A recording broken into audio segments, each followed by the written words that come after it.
ce n'est pas acculé.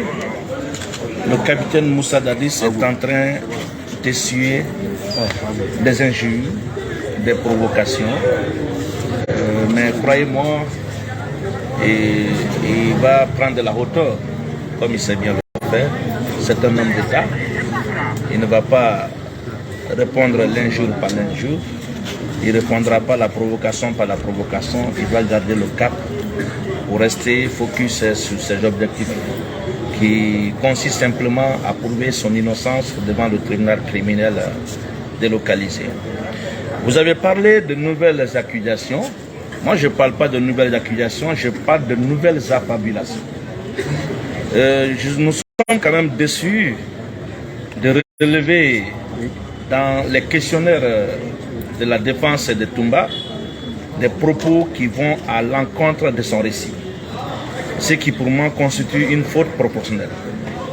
L'avocat a le choix de défendre la version de son client, ou il n'est pas d'accord avec cette version, il se déporte pour laisser le client trouver notre conseil. Mais vous ne pouvez pas, dans une procédure, aller à l'encontre de la version des faits véhiculée par votre client. Vous avez entendu la défense de M. Diakité dire que le capitaine Moussa Dadis était au stade. Mais précisément à la piscine. Précisément à la piscine Marokana. Est-ce que c'est cette version que M. Diakité a déclarée à la barre de ce tribunal? Est-ce que cette défense a la preuve de ces allégations? Le temps nous donnera raison. Nous ne venons pas ici pour nous amuser. Nous ne venons pas ici pour faire du théâtre. La défense du capitaine Moussa Dadis Camara prend très au sérieux ce débat. Elle prend très au sérieux cette procédure. C'est pourquoi, quand nous nous mettons à faire des affirmations ou à sortir de nouvelles accusations, nous prenons toujours la précaution, n'est-ce pas, de la faire accompagner par des éléments de preuve.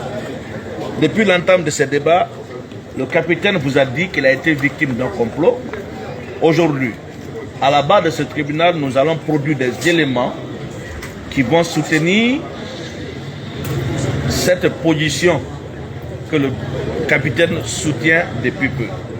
À la barre de ce tribunal, nous viendrons démontrer que c'est effectivement le commandant Toumba Diakité qui était le commandant du régiment.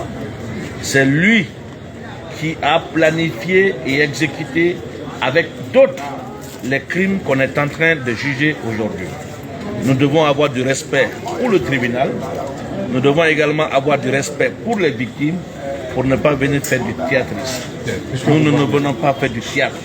Nous venons faire du sérieux. Puisque vous parlez de théâtre, il y a autre chose qui a été dit ici, c'est par rapport aux appels, aux coups de fil qui se sont effectués. C'est Maître Paul Yomba qui l'a dit. Votre client aurait, je mets ça au conditionnel, donné des instructions afin d'abattre ou d'éliminer Toumba Diakité. Il a même dit devant le tribunal qu'il détenait des preuves des sons audio. Moi, je ne viendrai pas soutenir une affirmation qui ne provient pas de mon client. Cette affirmation n'est jamais provenue de Toumba. Et c'est son avocat qui dit que même son client ne savait pas cela.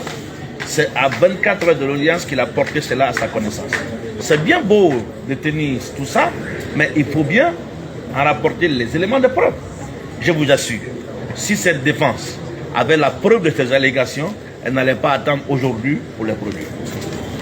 Merci vraiment, Maître. C'est moi qui vous remercie. Donc,